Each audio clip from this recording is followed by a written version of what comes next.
বহুদিন আগের কথা। অখিলেশবাবু তখন বিয়ে করেননি। তিনি একজন কাপড় ব্যবসায়ী ছিলেন। কিন্তু হঠাৎ করে শর্ট সার্কিটের কারণে বাজারে আগুন ধরে যায় এবং তার দোকান পুড়ে ছাই হয়ে যায়। এই অবস্থায় তিনি তার বাবা মা এবং পরিবারকে নিয়ে খুব সমস্যায় পড়ে যান। দেনার দায়ে তার ছোট বাড়িটিকে বিক্রি করতে হয়। এমন সময় তিনি বাবা মা এবং বোনেদেরকে নিয়ে এক ভাড়া বাড়িতে গিয়ে ওঠেন। সেখানে ভাড়াটিয়া রতনবাবু তার দুই মেয়েকে নিয়ে থাকতেন, রিনা এবং মিনা। রতনবাবুর বয়স হয়েছে এবং মেয়েদের জন্য যোগ্য পাত্র খুঁজে পাচ্ছেন না। এমন সময় অখিলেশবাবুকে দেখে তার মনে অনেক ভরসা হয় এবং তিনি বলেন, বাবা, আমার সময় হয়ে এসেছে, আমাকে এবার যেতে হবে। তো আমি আমার দুই মেয়েকে এইভাবে ফেলে রেখে যেতেও পারি না। আমার কাছে যা আছে সব আমার দুই মেয়েই পাবে। আমি ওদের জন্য বহু জায়গায় যোগাযোগ করেছি, কিন্তু সেরকম ভরসাযোগ্য কোথাও পাইনি। কিন্তু তুমি খুব সৎ ছেলে, তাই আমি আমার দুই মেয়ের বিয়ে তোমার সঙ্গে দিতে চাই। রতনবাবুর কথা শুনে অখিলেশবাবু আপত্তি করেন, কিন্তু তার বাবা মা তাকে জোর করে এবং বাধ্য হয়ে তাকে দুই মেয়ের সঙ্গেই বিয়ে করতে হয়। এসব হয়ে যাবার পর আজ প্রায় ৩৫ বছর কেটে গেছে। অখিলেশবাবুর বড় স্ত্রী রীনা দেবীর এক ছেলে প্রতাপ, কিন্তু মীনা দেবীর কোনো সন্তান হয়নি। দুই বোনই প্রতাপকে আশ্রয় করে বেঁচে আছে। দুই বোনের কাছেই প্রতাপ হলো ৭ রাজার ধন এক মানিক। ছেলে বড় হতে দুই মা মিলে ধুমধাম করে তার বিয়ে দেন এবং নতুন বৌমা রানীকে বাড়িতে নিয়ে আসেন। গৃহপ্রবেশের সময় রীনা দেবী বলেন, এসো এসো বৌমা, তোমার বাড়িতে তোমাকে স্বাগত জানাই। আরে, নিজের বাড়িতে আবার স্বাগত জানানোর কি আছে? তুমি একেবারে ঠাঁট দেখিয়ে ঢুকবে বৌমা, কোনো রকমের সংকোচ করার কিচ্ছু নেই। তুমি এখানে পুরোপুরি স্বাধীন, তোমার যা মন চাইবে তুমি তাই করবে। আমি তোমাকে একেবারে মুক্ত পাখির মতো দেখতে চাই। এই, তুই মুক্ত পাখির মতো দেখতে চাস মানে? আমি কি আমার বৌমাকে বেঁধে রাখতে চাই, নাকি ওকে কোনো খাঁচার ভেতরে পুরে রাখছি? শুধু শুধু এসব কথা বলিস কেন বলতো? আমি আমার বৌমাকে কি বলবো না বলবো সেটা কি তুই বলে দিবি? আমার যেটা ইচ্ছা হবে আমি সেটাই বলবো। বৌমা, তুমি এখন এখানে এসো, এখানে এসে একটু বসো, রেস্ট নাও। ওর বকবক শুনলে না তোমার মাথা ধরে যাবে। হ্যাঁ হ্যাঁ, আমার বকবক শুনলে মাথা ধরে যাবে, আর তুমি তো প্রবচন দেবে। তোমার কথা শুনে একেবারে ওর মন খুশি হয়ে যাবে। ঘরে ঢুকেই দুই শাশুড়ির এরকম কথাবার্তায় রানী একটু ঘাবড়ে যায়। তখন অখিলেশবাবু বলেন, ঘরে ঢুকতে না ঢুকতে কি শুরু করলে বলো তো? বেচারাকে ঠিকভাবে বসতেও দিচ্ছ না, আর নিজেদের মধ্যে শুরু করে দিয়েছো। আমি তো তখন থেকে সেটাই বলার চেষ্টা করছি। মেয়েটাকে আগে বসতে দাও, তারপর যা বলার বলবে। থাক, তোকে আর কিছু বলতে হবে না। তুমি এসব কথাই একেবারে কান দেবে না। তুমি এখন রেস্ট নাও, কাল সকালে আমরা কথা বলবো। রানী এতটাই অবাক হয়েছিল যে সে আর কিছু কথাই বলেনি, নিজের ঘরে ঘুমাতে চলে যায়। রাতে সে তার স্বামীকে এ ব্যাপারে জিজ্ঞাসা করে, আচ্ছা, আমি তো কনফিউজড হয়ে যাচ্ছি, এনাদের দুজনের মধ্যে তোমার মা কোনটা? আর এদের মধ্যে এত দ্বন্দ্বই বা কেন? আরে বলো না, আসলে আমি একা বলে এরা দুজনে আমাকে আঁকড়ে ধরে থাকতে চায়। দুজনেই আমার মা, যদিও আমি বড় মায়ের সন্তান, কিন্তু ছোট মাও আমার মা। তাই আমি ওদের মধ্যে কখনোই ভেদাভেদ করি না, যতটা পারা সম্ভব ওদেরকে একসঙ্গে রাখার চেষ্টা করি। ও আচ্ছা, তাহলে আর কোনো কনফিউশন নেই। তোমাকে যখন দুজনেই ভালোবাসে তখন আমার কাছেও দুজনের গুরুত্ব সমান। তুমি চিন্তা করো না, আমি এনাদের দুজনকে একই চোখে দেখব। পরের দিন সকালে রানী সবার জন্য খাবার তৈরি করে আনে এবং সবাইকে ডেকে খেতে দেয়। আরে বৌমা, তুমি তো দেখছি আমার ফেভারিট পাস্তা তৈরি করেছো। তুমি কি করে জানলে যে আমি পাস্তা খেতে পছন্দ করি? বৌমা, তুমি গাজরের হালুয়া করেছো? তোমায় কে বললো যে আমি গাজরের হালুয়া খেতে পছন্দ করি? আপনাদের ছেলে বলেছে। কাল আমি ওকে আপনাদের কথা জিজ্ঞাসা করছিলাম, তখনই এসব জানতে পারলাম। খেয়ে দেখুন না আপনাদের পছন্দ হয়েছে কিনা। দুই শাশুড়ি নতুন বউয়ের হাতের রান্না খায় এবং তাদের খুবই পছন্দ হয়। তারা দুজনেই বৌমার প্রশংসা করে। রানীও মনে মনে খুব খুশি হয়ে যায়। সন্ধ্যাবেলা বড় শাশুড়ি রানীর জন্য একটি শাড়ি আনে এবং তাকে দিয়ে বলে, বৌমা, ও বৌমা, কোথায় গেলে?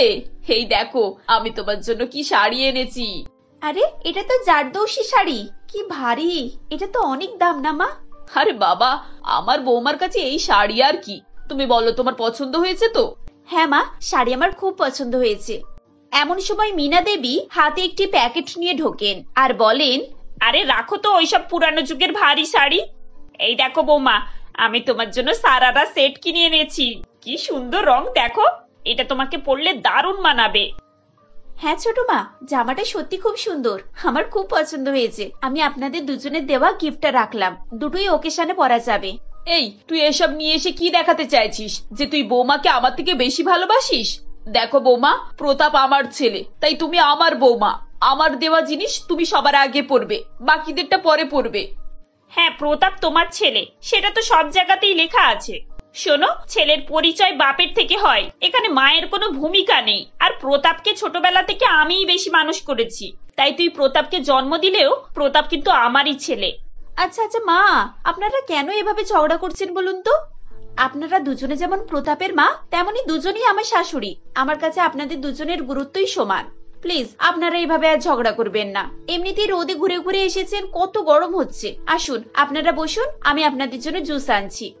এভাবেই রানী তার দুই শাশুড়িকে বসিয়ে তাদের জন্য জুস নিয়ে আসে। পরের দিন প্রতাপ অফিস যাওয়ার সময় রানী তাড়াহুড়ো করে। এমন সময় মীনা দেবী এসে বলেন, বৌমা, আমায় একটু জল গরম করে দেবে? আসলে ওষুধটা খেতে হবে, সকাল থেকে না পেটে খুব ব্যথা করছে। হ্যাঁ মা, 2 সেকেন্ড দাঁড়ান, আমি এক্ষুনি দিচ্ছি। এই বলে রানী তাকে জল গরম করে দিয়ে আবার প্রতাপের টিফিন তৈরি করতে শুরু হয়। তখন রীনা দেবী এসে বলেন, বৌমা, আমার জল খাবারটা দাও, আমি খেয়ে নি। মা 15 মিনিট দাঁড়ান, আপনার ছেলে টিফিনটা প্যাক করে দিয়েই আমি আপনাকে খাবার দিচ্ছি। রানীর কথা শুনে রীনা দেবী একটু রেগে গিয়ে বলেন, আচ্ছা, এক্ষুনি তো ছোট মাকে জল গরম করে দিলে, আর আমার বেলাতে দাঁড়াতে হবে? ছোট মা তোমাকে তো বেশ ভালোই বশ করেছে দেখছি, সব সময় ওর কথাই শুনছো, ওর দেওয়া গিফটটাতে বেশি খুশি হয়েছে দেখছি। মা আপনি এভাবে কেন বলছেন? আমি সত্যি একটু ব্যস্ত আছি। দেখুন না, আপনার ছেলে টিফিন এখনো রেডি হয়নি। প্লিজ 5-10 মিনিট দাঁড়িয়ে যান। 10 মিনিট পর রানী তার শাশুড়িকে খাবার দেয়। মুখ ভার করে তিনি খাবার খেয়ে নেন। পরের দিন দুপুরবেলা রীনা দেবী তার বৌমার কাছে এসে বলেন, বৌমা, আমার মাথাটা একটু ধরেছে, তুমি একটু মাথাটাই মালিশ করে দাও তো। হ্যাঁ মা বসুন, আমি করে দিচ্ছি। ঠিক এমন সময় মীনা দেবী এসে বলেন, বৌমা দেখো না, সকাল থেকে পেটের ব্যথাটা না কমছেই না কিছুতে। একটু দোকানে গিয়ে আমার জন্য ওষুধটা এনে দেবে? এই এই, আমি তো এক্ষুনি ওকে আমার মাথাটা মালিশ করতে বললাম, তোকে আবার এখন ফরমাশ করতে হবে? ও এখন কিছু করতে পারবে না, ও আগে আমার মাথা মালিশ করবে, কারণ আমার মাথাটা খুব ধরেছে। তোমার মাথা মালিশ পরে হবে, আগে আমার ওষুধ আনাটা হবে, কারণ ওষুধের দোকান বন্ধ হয়ে গেলে তখন আমি ওষুধ কোথায় পাবো শুনি? ওষুধ শেষ হয়ে গেছে যখন আগে থেকে ওষুধ আনিয়ে রাখতে পারিসনি? দেখতে পাচ্ছিস তো, আমি আগে বলেছি মাথাটা মালিশ করবে, তারপর অন্য কোথাও যাবে।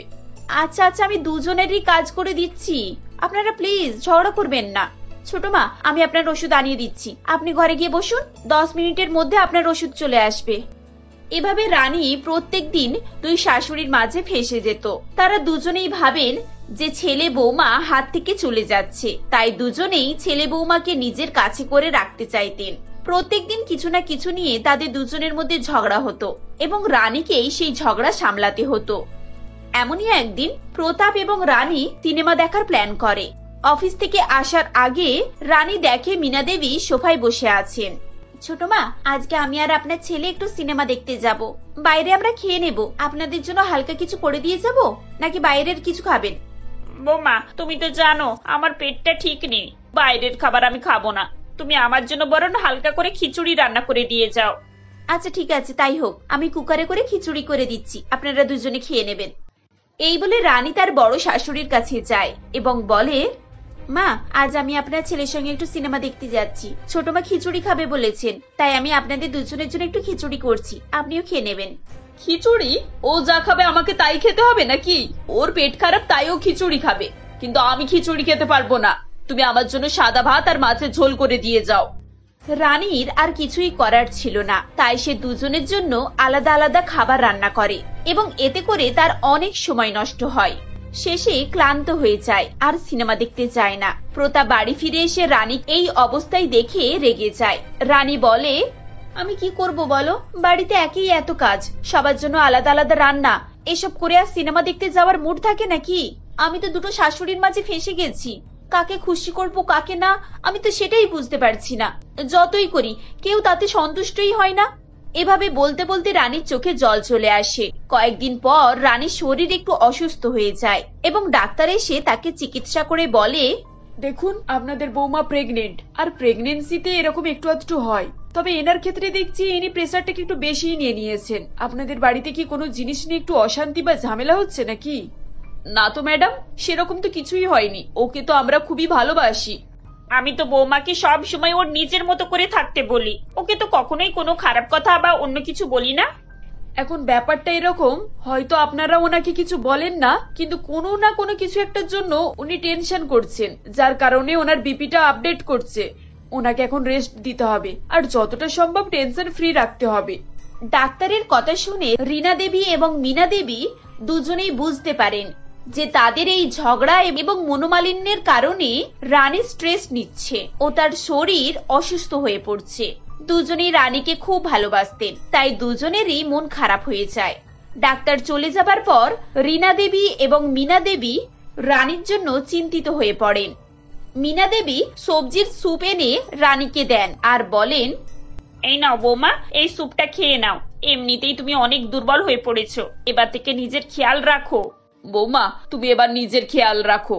তুমি আমাদের এত বড় একটা সুখবর দিয়েছো, আর আমরা তোমার কোনো খেয়াল করিনি। তুমি রেস্ট নেবে আর আমরা তোমার যত্ন নেব। তোমার ছোট মা তোমার জন্য স্যুপ করেছে, ওটা ভালো করে খেয়ে নাও। দিদি, তুমি মার্কেটে যাচ্ছ তো, বৌমার জন্য বিভিন্ন রকমের ফল আর একটু মিষ্টি আনবে। আচ্ছা ঠিক আছে, আর যদি কিছু লাগার থাকে তাহলে আমাকে ফোন করে দিস, আমি আর তুই বৌমার দিকে লক্ষ্য রাখবো।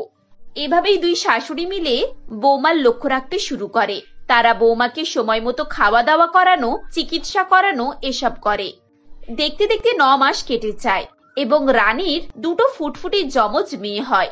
দুই মেয়েকে দেখে দুই শাশুড়ি খুব খুশি হয়ে যায়। তারা বৌমাকে অনেক আশীর্বাদ করে এবং দুজনে মিলেমিশে দুটো নাতনিকে মানুষ করতে শুরু করে। রানী এভাবেই তার শাশুড়িদের মনের দূরত্ব দূর করে। পল্লবী ও তার শাশুড়ি মালা দেবী রান্নাঘরে রান্না করছিল। এমনই সময় পল্লবীর পেট গুড়গুড় করে ওঠে। পল্লবী পাশে ঘুরে দেখে তার শাশুড়ি সবজি কাটছে। পল্লবী তখন মনে মনে ভাবে, আহ, পেটটা কেমন মোচড় দিচ্ছে, পেটে গ্যাস অতিরিক্ত হওয়ায় কেমন যেন পাত পাত পাচ্ছে, আর পারছি না রে বাবা। মা তো ওইদিকে ঘুরে সবজি কাটছে, এই সময় আস্তে করে পেতে নিলে পেটটা অনেকটা হালকা হবে, আর মা বুঝতেও পারবে না। এই বলে পল্লবী আস্তে করে পাতে গিয়ে পটি করে ফেলে। তার শাশুড়ি মা মালা দেবী এই দেখে অবাক হয়ে গিয়ে তাকে কথা শোনাতে থাকে। আসলে পল্লবীর এই অবস্থা দেখে তোমরা ভাবছো যে পল্লবীর গ্যাস বা পটির কোনো রোগ আছে, তাই তো? আসলে তা নয়। পল্লবী শান্তনুকে বিয়ে করে এই বাড়িতে বউ হয়ে আসে। আগে শান্তনু বাড়িতে তার বাবা মার সঙ্গেই থাকতো। বিয়ের পর তাদের ফ্যামিলিতে পল্লবীকে নিয়ে মাত্র 4 জন মেম্বার ছিল। সেদিন রাত্রে মালা দেবী বাড়ির সবার জন্য রান্না করেছিল। পল্লবীও তাদের সঙ্গে খেতে বসেছিল। পল্লবী কিছুটা খেয়ে নিজে মনে মনে বলে, ওহ মা, কি ঝাল দিয়েছে রে, তার উপরে এত কড়া মশলা। আমার তো একটু খেয়েই কেমন হচ্ছে, পেটের ভিতরটা কেমন জানি গুড়গুড় করতে আরম্ভ করেছে। একটু বাথরুমে গেলে ভালো হতো। এখন খেতে বসে যদি এদেরকে বলি আমার বাথরুম পেয়েছে, কোথায় কি ভাববে কে জানে। থাক, বরং খাওয়া দাওয়া করে নি, তারপর না হয় বাথরুমে যাব। এই বলে পল্লবী খাওয়া দাওয়া সেরে ঘরে চলে আসে। ঘরে এসে শান্তনুর সঙ্গে গল্প করতে করতে কখন যে ঘুমিয়ে পড়েছিল তা খেয়াল ছিল না। মাঝরাত্রে পল্লবীর পেট আবার গুড়গুড় করতে আরম্ভ করে। তাতে করে পল্লবীর ঘুম ভেঙে যায়। হে ঈশ্বর, এত রাত্রে এখন পেট গুড়গুড় করছে। রাতে অত মশলাদার খাবার খাওয়াটা আমার একেবারে ঠিক হয়নি। তখন তো বাথরুম যাবো ভেবেছিলাম, কিন্তু শান্তনুর সঙ্গে গল্প করতে করতে গিয়ে ভুলেই গিয়েছি। এখন একবার শান্তনুকে ডেকে বাথরুমটা কোন দিকে আছে জিজ্ঞাসা করি। এই শান্তনু, এই শান্তনু, শুনছো? কই গো, ওঠো না। আরে তোমাদের বাথরুমটা কোন দিকে? পল্লবী শান্তনুকে এত করে ডাকার পরও সে তার ঘুম ভাঙাতে পারছিল না। এরপর পল্লবী বলে, কি মানুষ রে বাবা, মরার মতো পড়ে পড়ে ঘুমাচ্ছে। কত করে ডাকছি শুনতেই পাচ্ছি না। এখন কি করি ভেবেই পাচ্ছি না। গ্যাসে তো পেটটা ফুলেই যাচ্ছে। তার চেয়ে বরং এক কাজ করি, আমি পেটে গ্যাসটা ক্লিয়ার করি, তাহলে অনেকটা হালকা হবে মনে হয়। এই বলে পল্লবী পেটে গ্যাস ক্লিয়ার করে। তার দুর্গন্ধে শান্তনু ঘুম থেকে উঠে পড়ে। কিসের গন্ধ রে বাবা, পুরো যেন মরা পাচার মতো গন্ধ। পুরো আস্ত ঘুমটা কি ভাঙিয়ে দিল। এই যে পল্লবী, এটা কিসের গন্ধ গো? ঘরে তো একদম টেকাই যাচ্ছে না। পল্লবী কাঁদতে কাঁদতে বলে, আর বলো না, কাল রাত্রে মশলাদার খাবার খেয়ে আমার পুরো গ্যাস হয়ে গেছে। বাথরুমে যাব বলে তোমাকে কত করে ডাকলাম, তুমি তো শুনতেই পেলে না। তাই আমি বাথরুম চেপে রাখতে না পেরে ঘরেতেই বাথকর্ম করে ফেলেছি। পেটটা খুব জ্বালা জ্বালা করছে। কালকে আমাকে একবার ডাক্তারখানায় নিয়ে যাবে তো? ও কিছু না, উল্টো পাল্টা খাওয়ার জন্য হয়তো গ্যাস হয়েছে, তার জন্য আবার ডাক্তারখানায় যেতে হবে নাকি? কালকে মাকে বলে দেবো তোমায় গ্যাসের ওষুধ দিতে, খেয়ে নেবে, সব ঠিক হয়ে যাবে। তারপর যদি না ঠিক হয় তখন না হয় ডাক্তারখানায় যাওয়া যাবে। পরের দিন সকালে পল্লবী ঘুম থেকে উঠে হল ঘরে আসলে সে দেখে তার শাশুড়ি মা বসে আছে। শাশুড়ি মা পল্লবীকে দেখে বলে, বৌমা, আজকে আমাদের বাড়িতে কিছু আত্মীয় স্বজন আসবে। তোমার শ্বশুর মশাই সকালেই বাজার করে দিয়েছে, তাই তাদের জন্য বাড়িতে রান্না করতে হবে। অনেক জনের রান্না। আজকে তুমি আমার সঙ্গে রান্নাঘরে একটু জোগাড় দেবে, কেমন? এরপর পল্লবী ও মালাদেবী দুজনে রান্নাঘরে রান্না করতে চলে যায়। দুপুরবেলা সব আত্মীয় স্বজন আসে। মালাদেবী সব আত্মীয়দের আপ্যায়ন করে। মালাদেবী বেশ কিছুক্ষণ তাদের সাথে গল্প করার পর বলে, চলেন আপনারা আগে খাওয়া দাওয়া করে নিন, তারপর না হয় গল্প করা যাবে।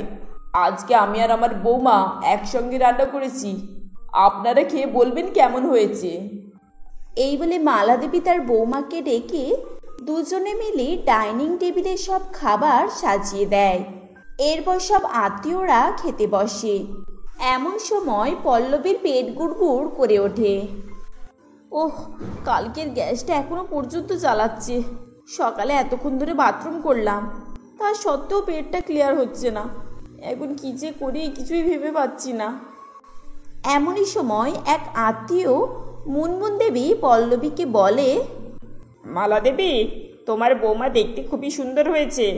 বৌমা, এদিকে আসো, এসে আমার কাছে বসো। এখন কি যে করি, একে পেট গুড়গুড় করছে, কখন বলতে কখন হাওয়া বেরিয়ে যাবে, তার উপর আবার আমাকে কাছে ডেকে নিয়ে বসাচ্ছে। হে ঈশ্বর, তুমি রক্ষা করো, আমার মান সম্মান সবই তোমার হাতে এখন। এই বলে পল্লবী মুনমুন দেবীর কাছে গিয়ে দাঁড়ায়। মুনমুন দেবী পল্লবীর হাতে একটা গিফট দেয়, দিয়ে বলে, এই নাও, এটা তোমার গিফট। 1 বছর পর একটা ফুটফুটে সন্তান দেখতে চাই, ঠিক তোমার মতোই যেন হয়। মুনমুন দেবীর কথা শেষ হবে কিনা এমন সময় পল্লবী পেঁদে ফেলে। তার দুর্গন্ধে আত্মীয় স্বজনরা সবাই অতিষ্ঠ হয়ে পড়ে। ওই গন্ধে কেউ থাকতে না পেরে দৌড়ে বাড়ির বাইরে চলে যায়। তাই দেখে মোহিনী দেবী বলে, মালা দেবী, ভালোই তো প্ল্যান করেছো আমাদেরকে অপমান করার জন্য। এদিকে ভালো মন্দ খাবার দিয়ে ওদিকে দুর্গন্ধ ছড়িয়েছো, যাতে না আমরা ভালো করে খেতে পারি, তাই তো? তা বলি কি, আমাদের নেমন্তন্ন করার কি দরকার ছিল এইভাবেই বাড়িতে ডেকে অপমান করার জন্য? এই চলো চলো, তোমরা সবাই চলো, এখানে আর এক মুহূর্ত থাকা যাবে না। তখন সবাই চলে যাচ্ছিল। ঠিক তখনই মালাদেবী পেছন থেকে বলে, আরে তোমরা বসো বসো, আমি ঠিক বুঝতে পারছি না এটা কিসের গন্ধ। মোহিনী দেবী, তুমি যেও না, আমি অপমান করার জন্য নিমন্ত্রণ করিনি। আমার কথাটা শোনো, তোমরা এভাবে যেও না প্লিজ। মালাদেবীর কথা কেউ না শুনে সেখান থেকে সবাই চলে যায়। মালাদেবী মাথায় হাত দিয়ে বসে পড়ে। এই দেখে পল্লবী দুঃখী মনে ভাবে, আজকে আমার জন্য মায়ের নাক কাটা গেল। আমি কত করে শান্তনুকে বলেছি আমাকে ডাক্তারের কাছে নিয়ে চলো, কিন্তু ও তো আমার কথা শুনছেই না। আমার পেটের প্রবলেমের জন্য বাতকর্ম করে ফেলেছি। এই ঘটনার বেশ কিছুদিন পর ছুটির দিনে শান্তনু বাড়িতে বিরিয়ানি রান্না করতে বলে। এই যে বৌমা, বিরিয়ানিতে একটু বেশি করে মশলা দেবে। আমি আবার শুকনো বিরিয়ানি একদমই পছন্দ করি না, কড়া করে মশলা না হলে ভালোভাবে খেয়ে পোষে না।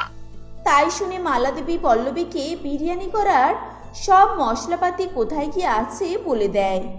শোনো বৌমা, রান্নাঘরে চাল, আলু, পেঁয়াজ সবই আছে। আজকে বিরিয়ানিটা তুমি করো। ভালো করে মশলা দিয়ে তৈরি করবে কিন্তু। আসলে বিরিয়ানি মানেই মশলা। যে যত ভালো করে মশলা দিতে পারবে তার বিরিয়ানি ততই ভালো তৈরি হবে। আর বিরিয়ানি সব মশলা, গোলাপ জল, কেওড়া পানি, মিঠা আতর এগুলো সবই কিচেনের আলমারির উপরে পেয়ে যাবে, ঠিক আছে? পল্লবী শুনে রান্নাঘরে চলে যায়।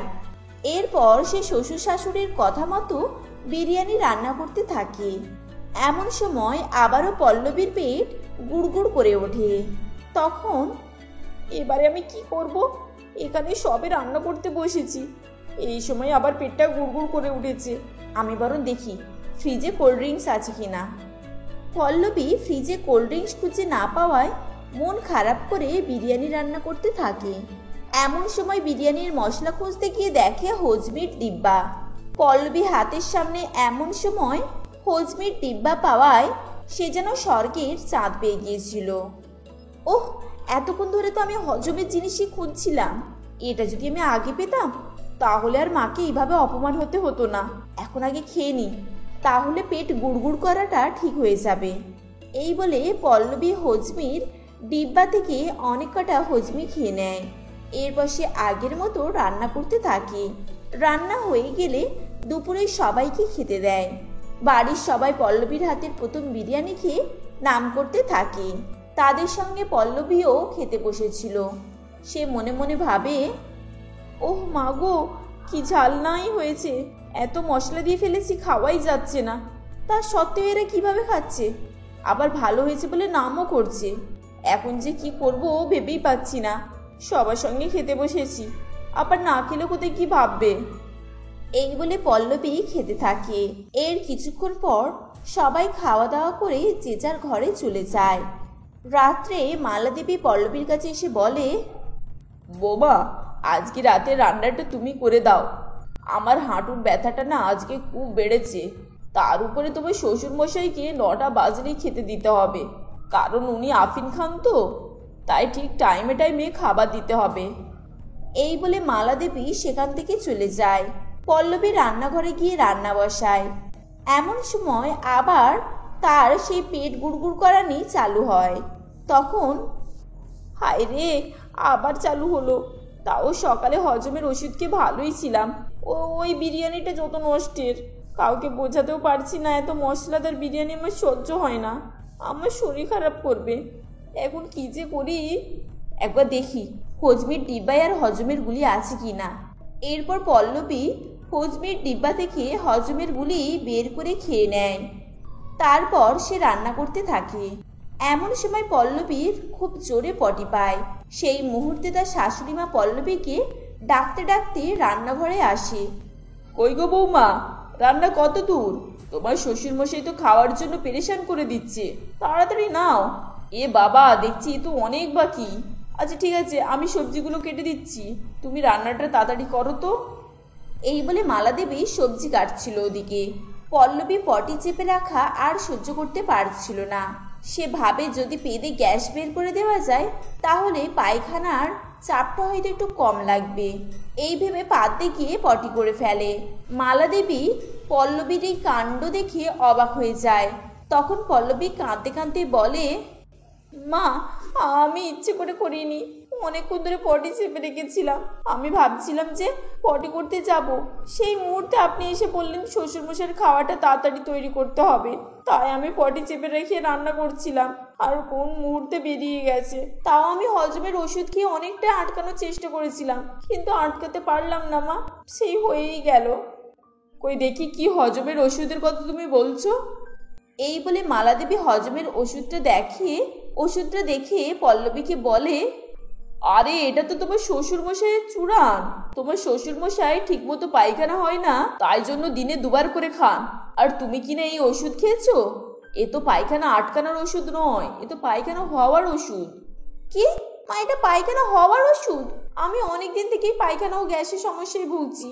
শান্তনুকে কত করে যে বলেছি আমাকে ডাক্তারের কাছে নিয়ে যাওয়ার জন্য। শান্তনু তো প্রতিবারে ওষুধ খেয়ে ঠিক হয়ে যাবে এই বলেই কাটিয়ে দেয়।